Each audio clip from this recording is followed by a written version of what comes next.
Hello, everyone. Welcome to the Horror Room. I'm Travis Bruce, and today we're doing another indie horror spotlight. By the way, shout out to the DMV.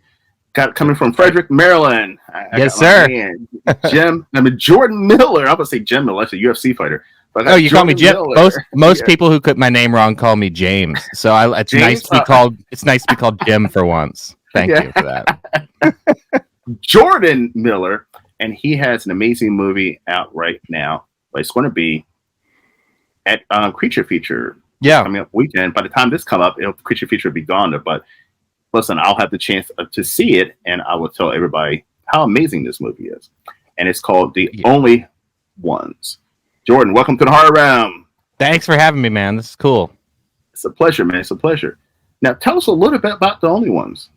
Yeah, this is my baby. This has been the project that I've been like nourishing over the past year and a half. If you exclude the writing process, I guess about 2 years if you include the writing process.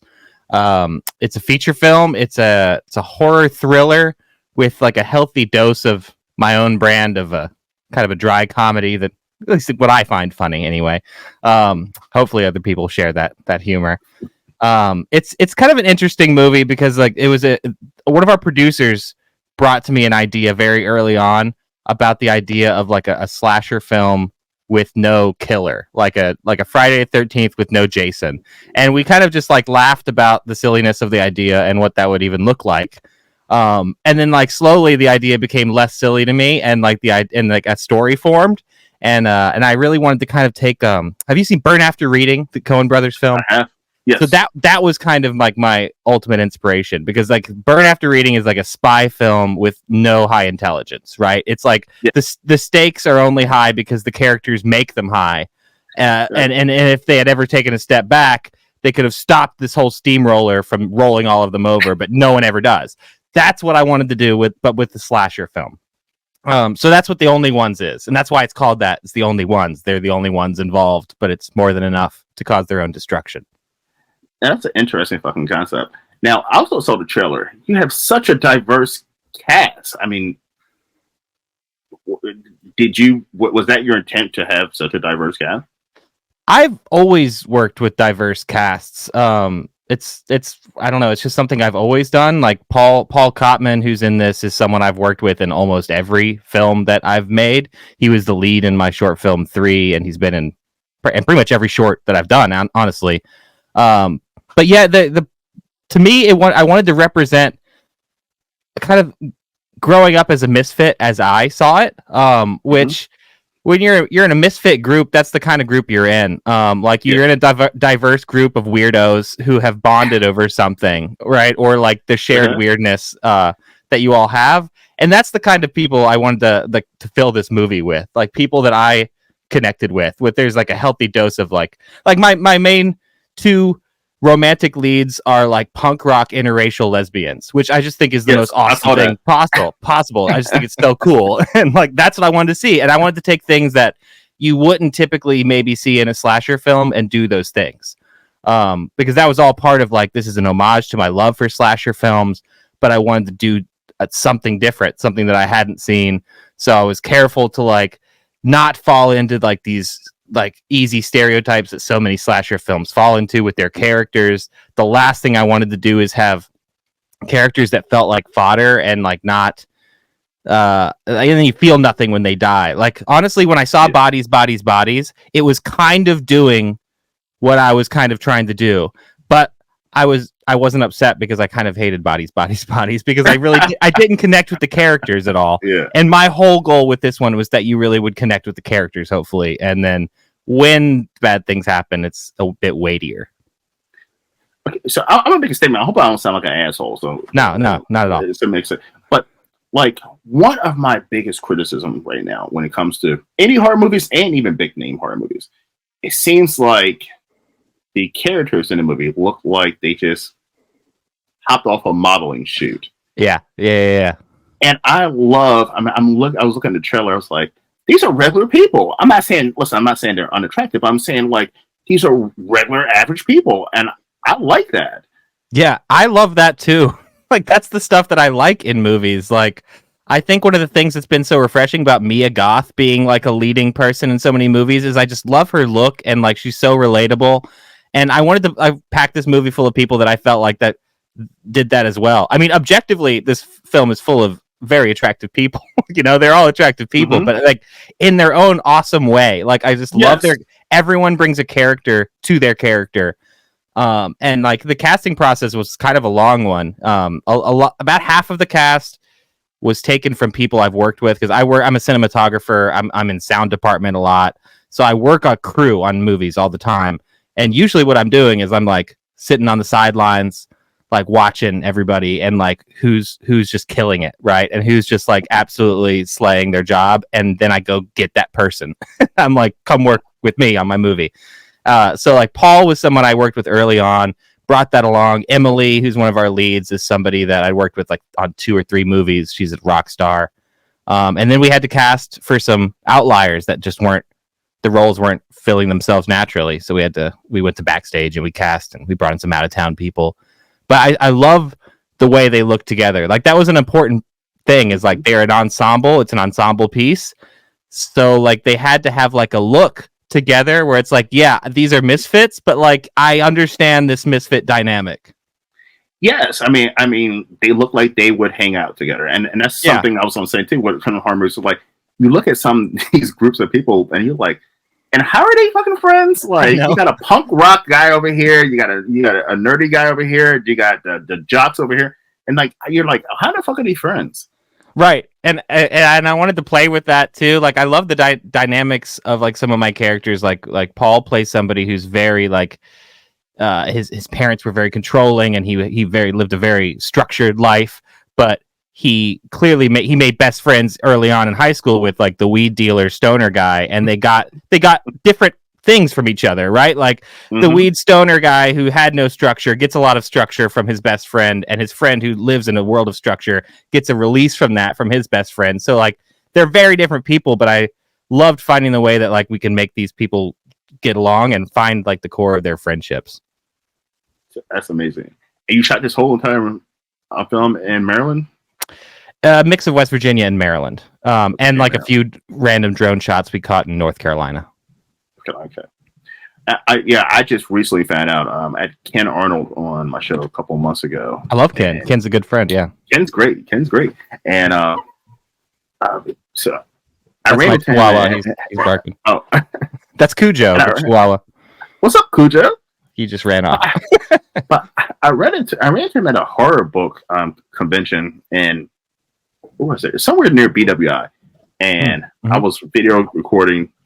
And then I was started talking to him. He was like, "Oh yeah, I'm a filmmaker in Maryland." I was like, "It's an indie horror filmmaker in Maryland." And then I brought him on the show, and he said, "Travis, there's tons of indie horror filmmakers in Maryland, but they're not in Baltimore. They're in Frederick." I was like, "Really?" Yeah, I mean, yeah. I mean, I would say a lot. There's a lot of talent in Baltimore. In fact, about half my cast of actors are from Baltimore. But and I know some great filmmakers there as well. But yeah, there's a lot in Frederick, man. There's a lot happening, and Ed Sanchez and the Blair Witch Project folks have injected a lot of life into the local film community here, and have been shooting things in around Frederick. So it's been a really great way to build that community even stronger.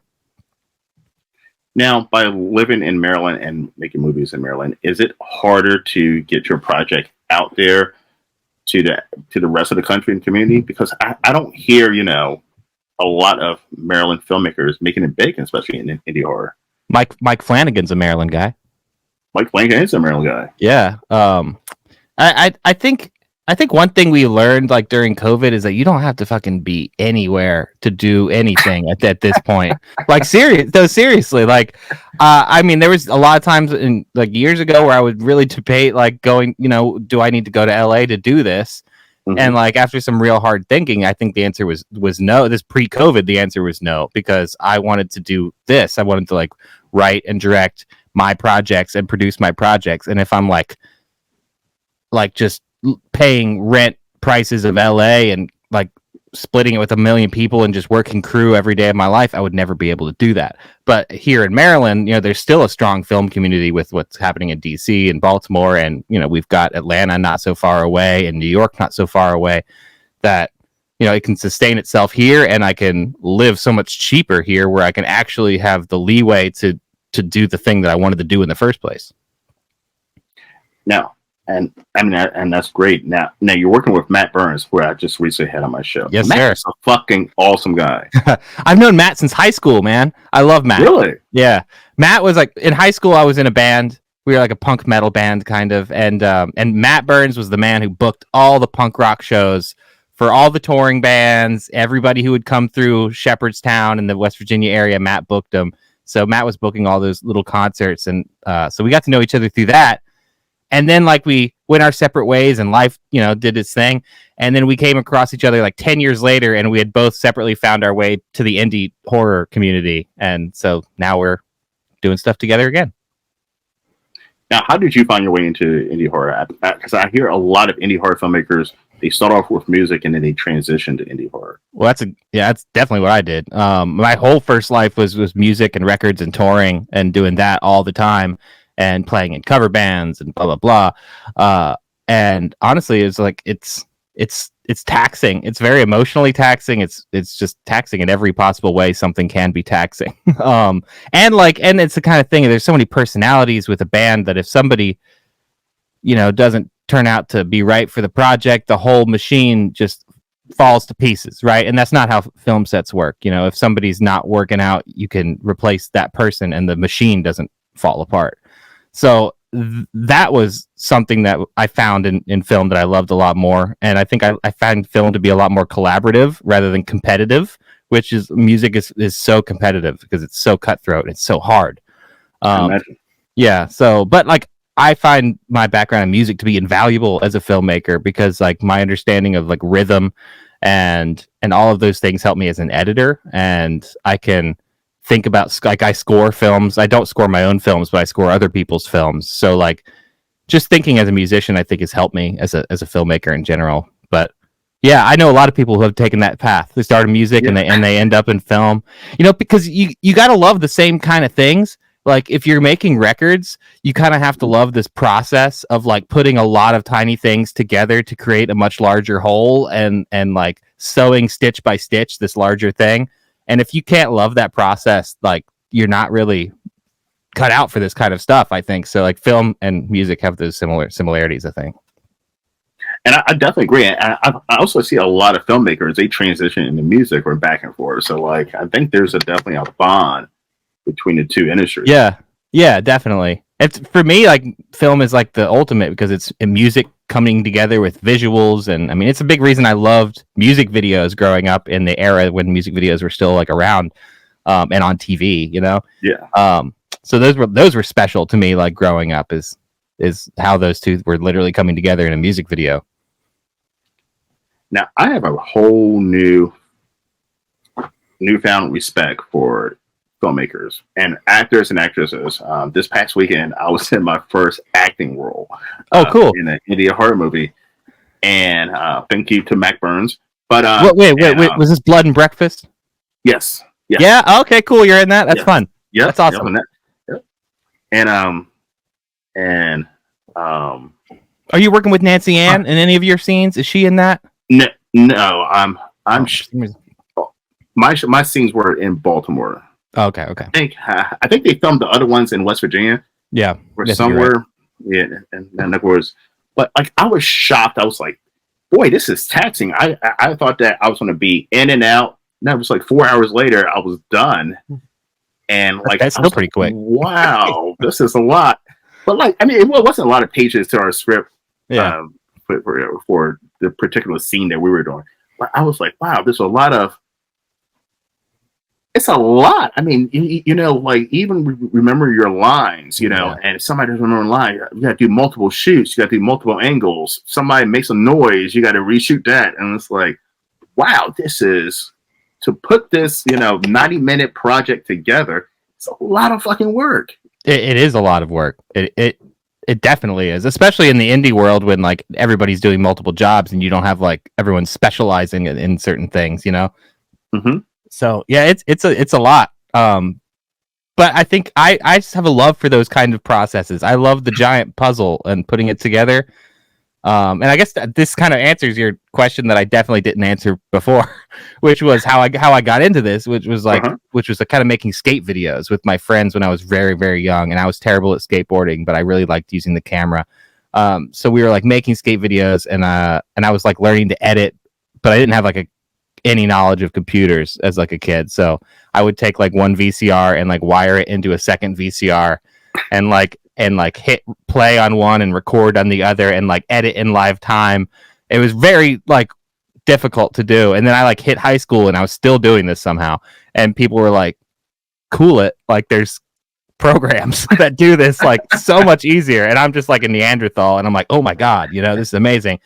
And so I was doing all this stuff. And then I hit college and I was actually like I was pre-med, believe it or not. I was like doing this whole other pathway. And I took like a film class, and it was around the time where I was just like thinking about this theoretical future of me as a doctor, and just like absolutely despising it, just hating every aspect of it. And I took like one film class and saw how they took an academic approach to film, and it just like blew my mind. And I'm like, oh my God, like people actually like think about this like on a level of like academia and not just like watching it passively. And like that changed everything. Now, who are some filmmakers you've gotten inspiration from over the years? Oh man, like real younger me, absolutely Stanley Kubrick. I mean Spielberg. Like any American kid, I got really fascinated by movies by watching things like Jurassic Park and Close Encounters of the Third Kind. But also like 1933 King Kong and stop motion animation and Ray Harryhausen were like big things I loved as a kid, like the Sinbad movies and stuff like that. I loved anything with monsters and creatures and animals. I loved all that kind of stuff. And I loved horror early on.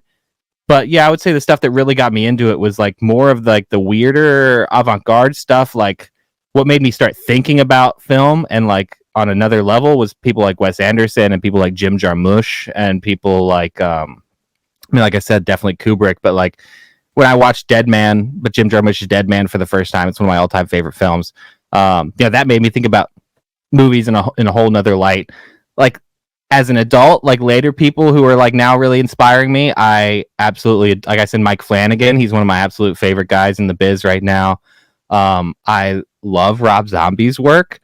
I know people are shocked by that, but I can't get enough. I absolutely adore his style because I'm a huge fan of 70s films, and I'm a huge fan of like gritty grindhouse stuff. And nobody else besides Tarantino is delivering that at this point in time. And like Zombie delivers that. And I really appreciate it. But yeah, who else? Alex Garland. I really, really appreciate his stuff a lot. Like Annihilation and Ex Machina were amazing. I'm trying to think who else. I mean, those are definitely big ones. Growing up, John Carpenter was like the biggest thing for me. Like the first time I saw The Thing was just like a mind-blowing experience. Because, I'd grown up seeing like Godzilla movies, which are some of my favorite things, but like it's a guy in a suit, right? You understand the 2 legs, 2 arms, and a head. But then you watch John Carpenter's Thing and it blows that whole thing up. And it's like, I don't know what I'm looking at anymore, or what is the head and what is the arms or anything. So that was like a big moment of like, this is like true movie magic, I guess, was that. Now, if you could take any non-horror movie and turn it into a horror movie, which one would it be? Personally, I think there's too much of this happening right now for my taste. But I think we're in like a weird renaissance of this exact thing happening right now. Like Winnie the Pooh, yeah, dude. Winnie the Pooh is a horror movie. Like every child, we're in this period now where it's like I call it the like ruin your childhood horror. And it's just like anything they can like poach from your childhood and turn into a horror property. Now they're doing it, which is like I'm not saying it's a bad thing. It's fun. I don't know what I would turn into a horror property that's not a horror property. That's a good question. I might have to get back to you on that because that's really tough. Get back to me on that. I'll tell you what I'm fascinated with more than anything is I want to make a horror Western. I just want to blend those two genres into something. That's like I've got a script. I just finished like 100-page script of this exact thing, but it's my number one fascination right now is like to do something that takes itself seriously as a Western and itself seriously as a horror film. Now, have you seen Bone Tomahawk? It's the absolute best example of what I'm talking about. In fact, watching Bone Tomahawk like opened my eyes to like the untapped beauty that is the Western horror movie. Like I've sought every Western horror movie out since then after seeing that movie, and Bone Tomahawk just does it better than everyone else. It's because of that reason. When it's a Western, it lets itself be a Western. And when it's a horror film, it just lets itself go. And it doesn't apologize for either of those things. Yeah, because the first half of that movie is definitely like a good old fashioned Western. Yeah. And then the second half is when they start looking. Yeah. That's when the shit it turns into a disturbing horror movie. Yeah. And it goes like so that. Hard. And it has some hard in the cast paint. Is so good. Like Richard Jenkins is one of my absolute favorite actors on this planet. The guy, he's the what is he? The deputy who comes with him. He's very ill prepared. Oh, yes. Deputy. Yeah. Yes. He's one of my all time favorite actors. But when they stripped that one guy naked, oh my god! Oh shit! Yeah, I was in Arizona shooting recently, and I was with this guy. We were staying together while we were shooting down there, and we were just watching westerns every single night. And he had never seen Bone Tomahawk, so I'm like, let's slide this one in, you know. And I was just watching him, you know. I'm just like waiting for the hammer to drop, and just watching someone who's like not prepared for that scene is one of the life's great joys. I'll just say. So since I'm going to bounce off of Matt Burns' interview, so him and I had a whole long story about dick pics because he has this movie that he's working with Shannon Atkins on. It's about online dating sites, right? So is that Sibylla 6? Sibylla 6, yes. I'm in that movie. I'm an actor in that movie. Matt Burns got me to act in that movie. Are you the creepy guy or no? I die. Okay. I get killed. Oh, okay. I was like, that's why I took it. I'm like, oh, I get to die? Hell yeah. That's why I want to die, and I want to die on screen. I don't want to, you know. Oh, I milk it. I'm like, if I'm dying, like let me die. I want a good one. Yeah. Now, in recent horror movies, so let's talk about dicks. In recent horror movies, sure. like the to go kills I've seen now is the cutting off dicks. Sure. Like that's something we didn't see in the 80s and 90s. Isn't it getting overplayed now? Yeah, you know what? And you don't want it to get overplayed, do you? Because like the whole idea of like chopping off a dick on camera is that it should be shocking, right? Yeah. Like, and if we drown ourselves in severed dicks over here, then we're not going to be shocked by the scene anymore. Like when Hostel 2 did it, everyone was like, "Oh my god!" Yeah, you know. And I feel like now we're to the point where everyone's just like, yeah, you know, we get another one. And I get it. Like sometimes like that's what the script calls for. But I also think we're in a renaissance now of like there was a long period of time when you could show boobies and you could show naked women all you want, but the moment you showed a naked man, all hell broke loose. You know? So now we're past that, right? And filmmakers are like reveling in this. They're like, oh my god, I can like it's opened up whole new realms for comedy. It's opened up whole new realms for like body horror and other things. You know, it's I'm for it, honestly, just because it opens up whole new it opens up whole new realms in the other direction too. Like I don't know if you caught First Omen, but there was like a really, and that's with the female director who's bringing like a really interesting like female approach to a story of the Omen, which like motherhood is a major theme in a story like that. And there's some really like disturbing vaginal stuff that happens in that movie that I was like, wow, like you're pushing the envelope a little bit here, and I'm like so into it. I mean, like horror has always been there to like push the envelope and to like try to shock you and to do those things. So I think we've just found a new sandbox to do it in that the society's allowing us to do it in. But I've watched a lot of indie horror, you know, because for the show and just because I love indie horror, and I've seen a lot of fucking dicks getting cut off recently. I'm like, why are we going towards the dick? Which is, as a man, it's like, well, that's why. Isn't that why? That's why, because they're going for our softest parts, right? That's going to make you go, ah. Like when Ridley Scott made Alien and they like developed the xenomorph, his whole thing was I want to make men afraid of rape. That was his whole thing. Like because it's male characters are the ones it's happening to, and they're being impregnated, they're being penetrated, they're being birthed out of. So that's it's like true. I'm going to force men into an experience they've never experienced and make them horrified by it, you know. And I think You know, that kind of stuff is brilliant. Now, anytime you can like turn the table, it's the same reason why so many women were naked in these early horror films when they're attacked, because it represents vulnerability, right? Mhm. That and like, you could read into it the penetrative nature of a stabbing, as well as in the psychological nature of a slasher film. But that's the whole point of that. You put them in the shower and you're in your like Psycho and Janet Leigh, and you have them in their most vulnerable state ever. So now we're just doing that to men. Yeah. Because that's my worst nightmare right now. If somebody broke into my house and I'm butt ass naked, I'm not in a shower. As a man, now I gotta fight someone naked. Like that's a horrible feeling. Have you seen The Northman? Robert Eggers. There's an entire nude sword fight at the end, and like that brings a whole nother level of fear to a sword fight. You're like, you know what? I was afraid of being stabbed before, but now I'm afraid of chopping my own dick off. Like, this is crazy. Plus, we're next to a volcano. Like, what? It's the ultimate. Like, Robert Eggers just cranked that shit to 15, dude. I love that movie. All right, listen, guys. Let's take a break with the dicks just for a year. Let's take a break for the dicks for a year. Hey, you started it, man. All right, so Jordan, I'm gonna ask you 3 random horror questions. You ready? Yeah. Hit me, man. All right. Number 1, man. What iconic horror movie series are you fucking tired of? You're like, let's take a break. Scream. Why Scream? Honestly, I haven't been a big fan of any of them since like 2.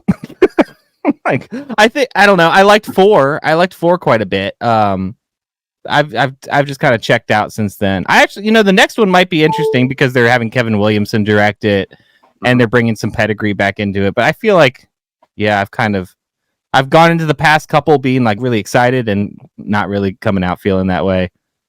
And Scream.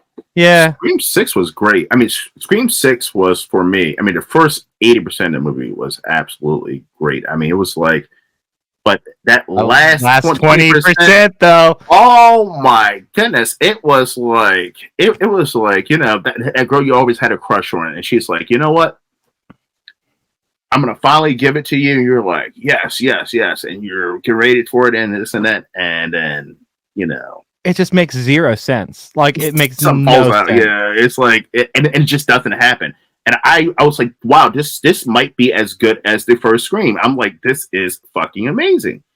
And that last 20% just fucking killed it. And I was just hoping, I was like, okay, the obvious answer of who the killer is right in front of you in the beginning of the movie. It can't be. That can't be the fucking killer. It can't be the fucking. It's the fucking killer. Without at risk of, I'm not going to reveal who it is for those. But like the fact that all of those people are just okay with this, like that was just like just doesn't make any sense to me. That they're all just at some point they all just like, everyone's on board with this. Everyone's good. Okay, move forward with the killing. Like, does not make sense to me. I don't know. So that's probably my answer, or actually maybe Saw. Saw's kind of run its course for me. Did you see Saw X? I did. I didn't hate it. I thought it was definitely better than some of the middle sequels for sure. But I think Saw, just like, no Saw is ever going to live up to the magic of the original, because the original was a whodunit, and the original was an utter mystery, and like that shocking ending blew everyone's hats off, and like that's just never going to happen again. I agree. Texas Chainsaw Massacre is still my number 1. Really? I adore that last one. I know a lot of people hate it, but I really liked it. Really? I hate it. I mean, I've hated. There's only 3 that I actually. How many Texas Chainsaw Massacres are there? Is it 8? All right, let's. Wow, is there that many? Let's see. There's the original. There's TCM 2. There's 3. Next Generation. 2 remakes. Right.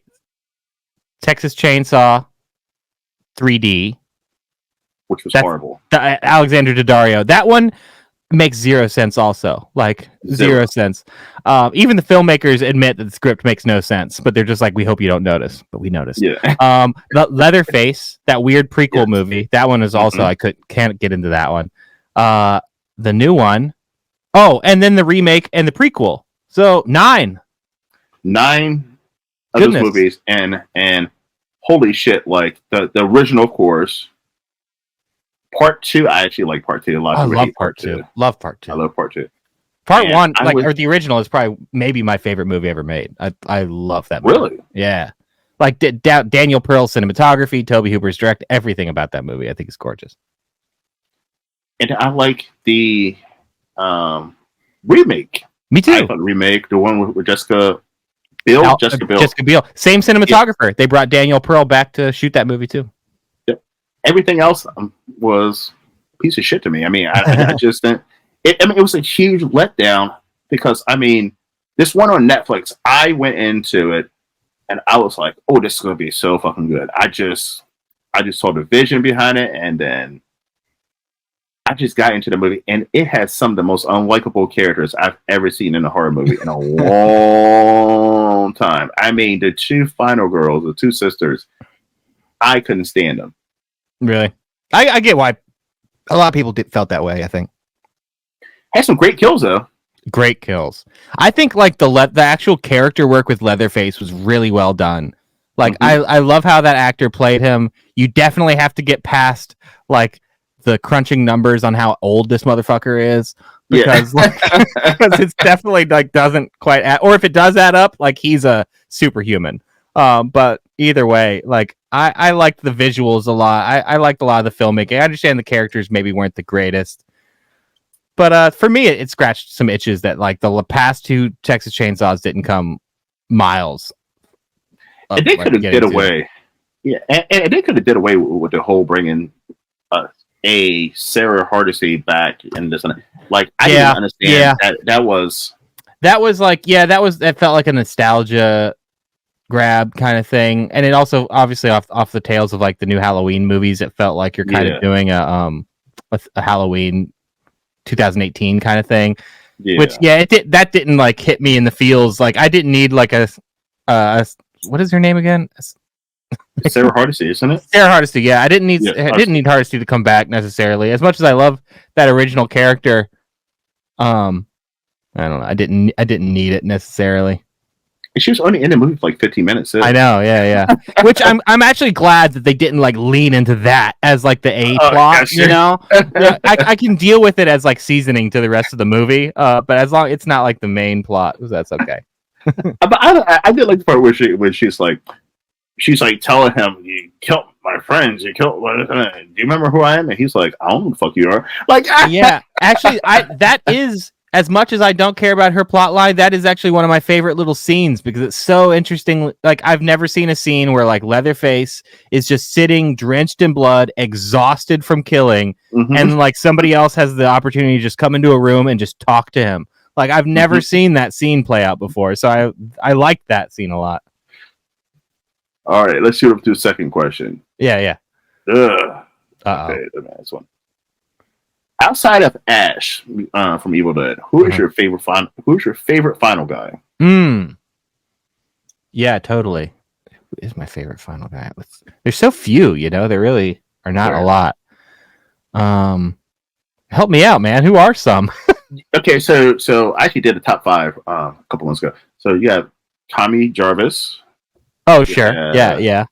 You have what's his name? Jay Hernandez character in Hostel. He was one of my favorites. Okay. Yeah. You're right. You have the little kid from People Under the Stairs. I love his character. Oh, Fool. Yeah, Fool. Fool was his name. Yeah, 100%. Fool was great. He is great. Who else? I know, right? I'm like, no, I'm having a brain freeze. I'm using the internet. I just did a top 5 on it. Mike from Phantasm. They got some good pulls still. Dude, Chris Washington from Get Out. That's a damn good one, mostly. Pat from Green Room. That's like a deep pull, but I really liked that movie. I fucking love Green Room. Yeah, I loved that movie. That was one of the most punk rock things I've ever seen in my adult life. It was. Tommy Jarvis is like Tommy Jarvis might take it simply because he has multiple movies where he's like doing this job. Like the rest of these guys are like great, but they're like one and done. But Oh no, I got one. The Hills Have Eyes remake. The glasses guy who starts off like as insufferable, like way too liberal, and then by the end, like just becomes like the blood-soaked hero of this movie. I love that guy. He's great.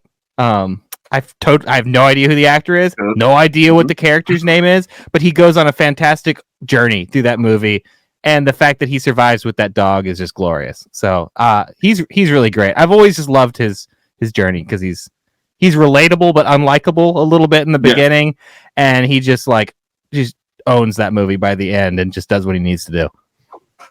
That's a good one, and it's a random one too. It is a random one, but that was a movie I remember seeing that in theaters, and that rocked my world. So that's a movie that'll stick with me for sure. Let me give you another one that I actually recently did a top 5 ranking of. Who is your least favorite character in a horror movie? Like, I'm not talking about like the villain. I'm talking about like a character you're like, ugh, can't stand up. Yeah. Geez, that's tough.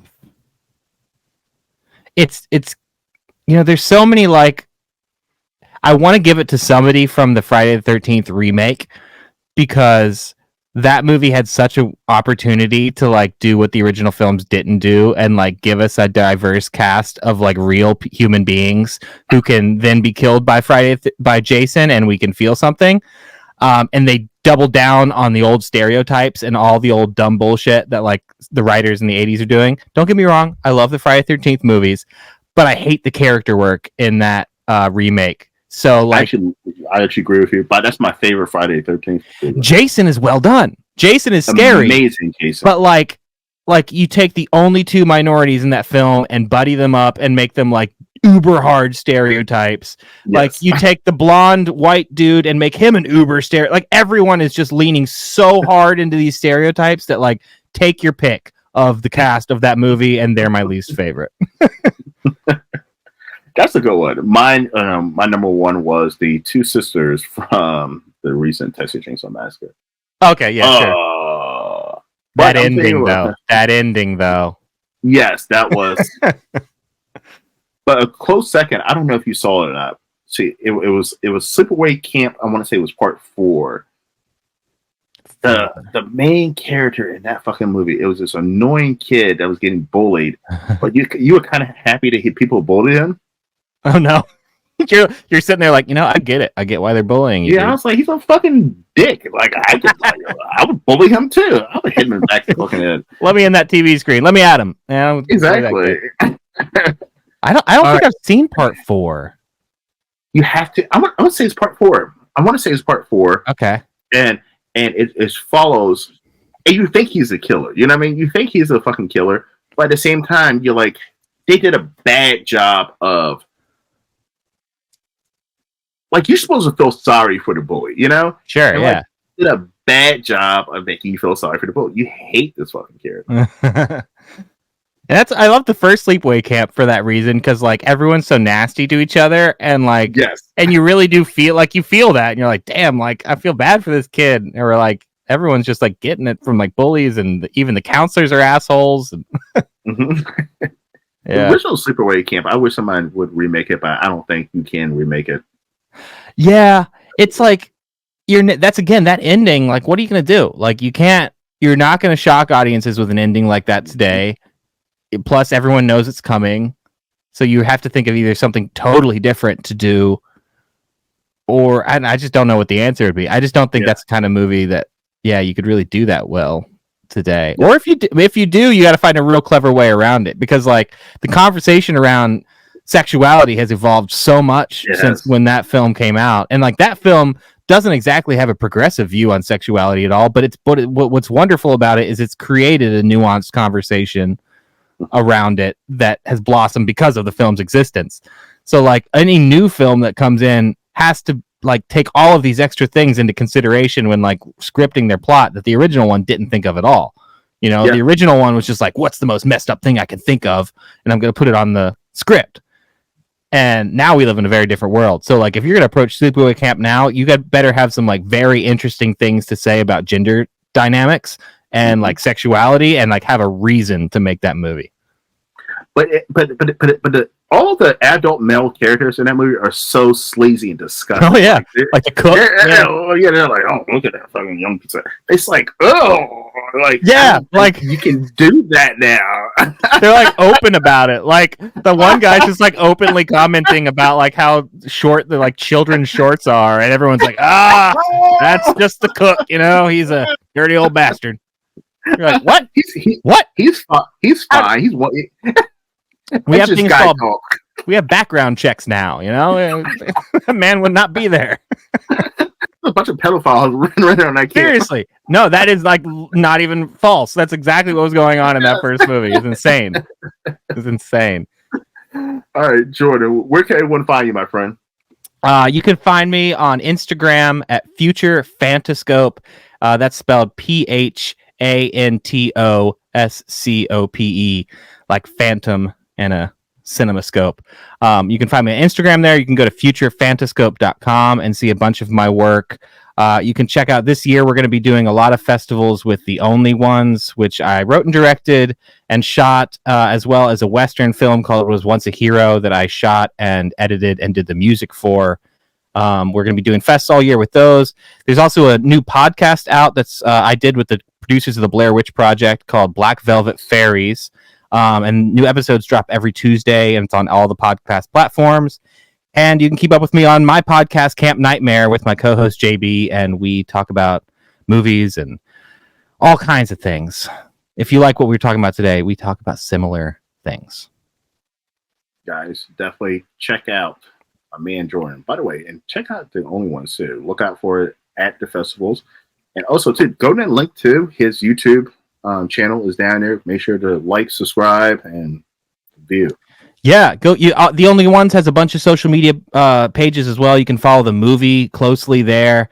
And if you guys head over to YouTube, you can check out my last short film, 3. If you search 3, Yes. Crypt TV released it, and it's up there for you guys to check out. Paul, who starred in that movie, is also going to be one of the main roles in The Only Ones. Awesome. Yeah, Jordan. By the time this film, this interview comes out for everybody to see, we were done already met each other at Creature Feature, and Can't wait. Saw your movie, and I'm looking forward to it, man. Hey, man, thanks so much for having me on. This was a ton of fun. It's great talking to you. Man, it's a pleasure having you on. All right, everyone. Well, thank you for coming to the Horror Room. I'm Travis Bruce, and he is Jordan, not Jim, everyone, Miller. All right, take care. See you next time.